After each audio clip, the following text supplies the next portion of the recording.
Hi, thanks for clicking on the video. I'm so glad that you're here. Let's take a look into June for you. Scorpio Ascendant, I'm so glad that you are here. Remember to take what resonates, don't force it to fit. We're going to see what's coming in for you.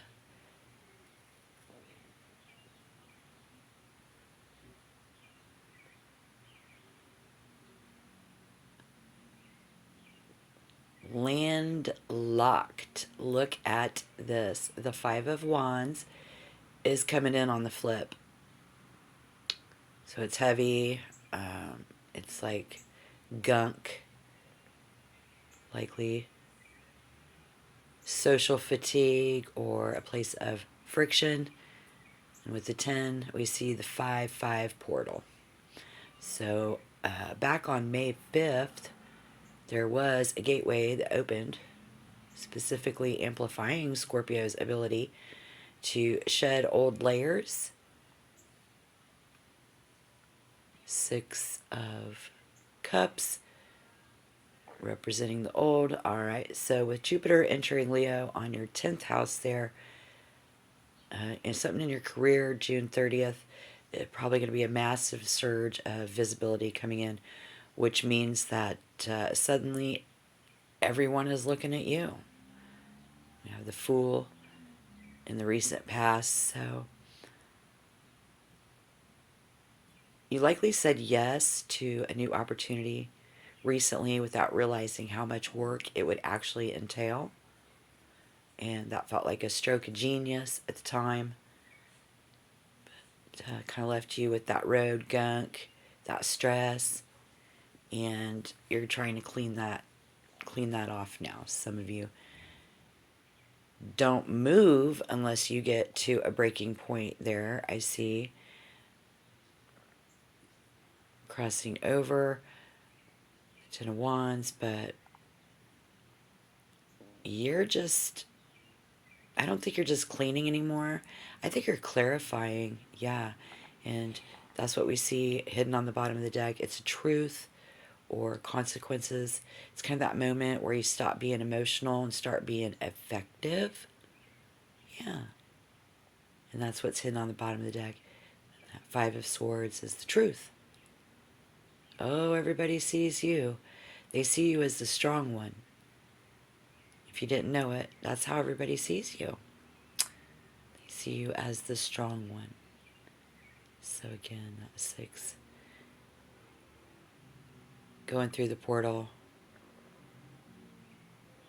You can't step into that spotlight while hunched over all of the other burdens. So this is a cleansing. It isn't just about rinsing off the conflict. It's about unloading. But yeah, removing themselves from the competition. We're stepping into the cool ocean. As you dive in, it looks like you're shedding that heavy, like a big moose, how heavy a moose would be. It's like heavy moose skin and transforming into a crab who likes the water. And you're letting the salt water rinse off the mud. And you're just standing there just ready to dive into that. So that's June.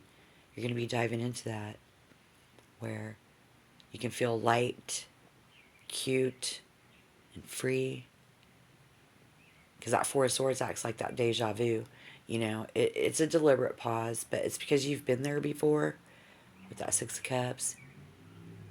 It's a familiar mental place that you go to when life gets heavy.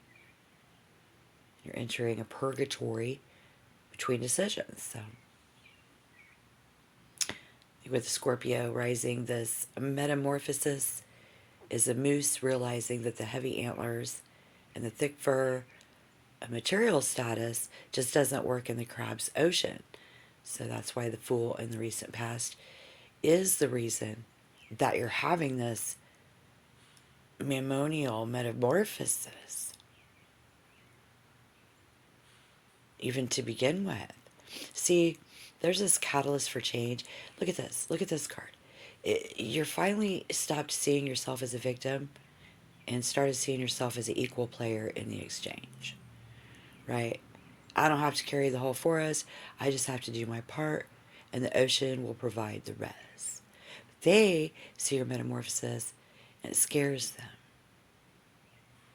They're looking at you with mixed possessiveness, jealousy, or a sudden need to protect their own resources.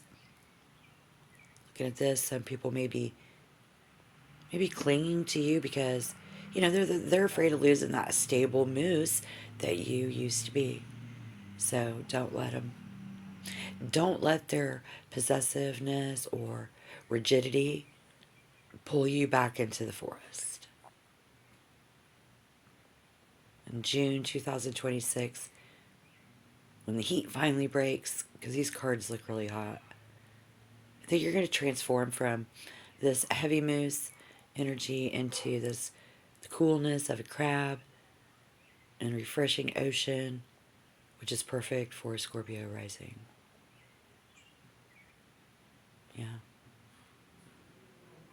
May settles into a period of deep emotional and spiritual restoration, so that's why you're at the sun of the center of this water. Probably around June 20th, maybe June 21st, you're going to move into your natural element. And this is going to be home, whether it's literally home again or it just feels like home. There may be a need to work from home or address a visible home expense, maybe even a renovation. This is going to be about routine at home, work habits, maybe under scrutiny. So get ready for that. With changes in your routine, though, you're making productivity apparent. So people see you. They're going to see it even more in June during some creative surge where you're going to be drawing attention to that passion project there. So let's see what's coming in. I'm feeling Virgo, 11th house, maybe involvement in a group or a professional community.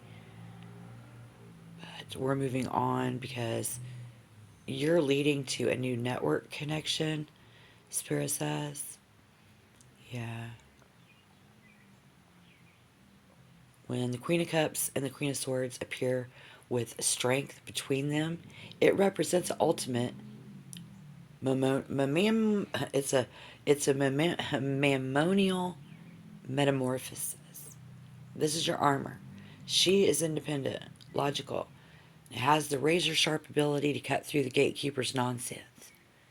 She ensures that while you're being that cute little crab, you can still have the claws to protect your boundaries. And the Queen of Cups, you know, this is your crab side, compassionate, and the strength. It's not about the moose, brute force. It's about the inner resilience and taming the wild anxieties of that animal shift with a gentle touch, you see. So you're going to want to strategically refuel as you must. You must descend into the cool, silent depths of your own emotional sanctity here. And using the Queen of Cups intuition to wash away the moose fatigue, mammonial stress of the outside world. The sacred retreat allows your internal strength to harden, so that's what's going on here in May. That's why stuff's kind of boring, and you can't just sit in the cool down forever, so. But because she's reversed, I think the heat is still heat. You have to use the Queen of Swords logic to realize that this isn't home anymore. And the only way to stay cool, the only way to get home is to keep moving towards the deep ocean water. And I mean, you just can't wash this off, man. Because this that road gunk, this that temporary stain, this a genetic rewrite. You've shed the skin, you've survived the pressure of the deep, and so now you like out walking the gatekeepers and I think the reason that you are so golden here, like the reason you are golden is that the Fool and the Chariot signal are a rare alignment where your leap of faith in May ends up looking like this in June. It meets the unstoppable moment of those June's transits. So you become vindicated. Yeah. Vindicated. She knows that Six of Cups innocence was worth protecting. Seeing the sun and the Chariot back there confirms her intuition was right. And you didn't have to stay a moose in order to win. So you're not just surviving the shift. You're being provided your way of being cute, free, and sharp in the most powerful cards and the powerful move combination of cards in this deck. And this is actually an active pursuit. So the Chariot's return, it's going to predict a triumph that will be public knowledge for many of you, because the universe wants to make sure that you're actually in the driver's seat, though. That's why the universe asks if you's ready to drive, and if you showed them that 10 of Wands, which you did, you haven't just been sitting there. You know, you picking it up. The universe dropped it. You picked it up. I carried it. You're carrying it to the finish line here, and you ain't just stumbling. Yeah. This is that what happens when you stop being a mule and start being a master. Yeah. You didn't need a car wash. You didn't need to really jump in the ocean because, like you're not dirty. You were forged. Look at this. You were forged. That 10 of Wands was the heavy lifting that you had to do to prove that you could handle the power and take the wheel. Handle the power that's hitting you now. You survived the mammonial metamorphosis. That word. You outlasted the gatekeepers, and you stayed cool in the deep water while everyone else was burning up the forest. It's how it's going to end up being. So, this has just been incredible. Let's see what's on the bottom of the deck. I mean, why not? I love you guys. The sun. This is your absolute total vindication. It's vindication. It says the shit is officially over. And every risk that you took as the Fool and every mile you drove in the Chariot has led to this. Total clarity, total success, and a life that is finally yours. Where you're not just golden. You're the one holding the light. Vindicated. Done. Golden. You need to metamorphosize. You carry the weight of the 10 of Wands. Your path is clear and your victory is so final in June. Just stay golden, stay vindicated, and enjoy the June and this here Ace of Swords, because it's your final moment. And it's that sharp silver blade that finally cuts the cord to all that old shit that you've been dragging and all those problems. Like, you're not just going to feel better. You're going to be knowing better. And how are you moving through this? You're golden. Case closed. What do you got to do? Well, the Chariot is the proof because it turns that mental. I said you've already been doing the work. And the idea is being a physical power move. That was what you've been doing is that power move. Look at the Strength card again. It takes one kind of a heart to fight a lion, but it takes a whole different level of a vindication to be brave enough to pet a fucking bear. That white bear is the mammonial stress, the heavy forest, the change you've been going through, the way that it's been being handed to you, but you're going to tame it with a single touch. You aren't just handling your life anymore in June. You are dominating it, yo. Yeah. With a gentleness that would terrify the gatekeepers. So the Ace of Swords gave you the mind, the Chariot gave you the will. But this right here, proof that you've mastered the beast. You're golden, you're brave, and you're finally free. Most transformation changes are going to occur June 19th and June 30th. So look, you don't just survive the struggle, you outstayed it. You outstayed it. You're golden, you're brave, and you're finally free. So, if this hit home, tap that like button. Subscribe to the channel. Would love to have you as a sub. Thank you for your view. Can't wait to see how June goes for you.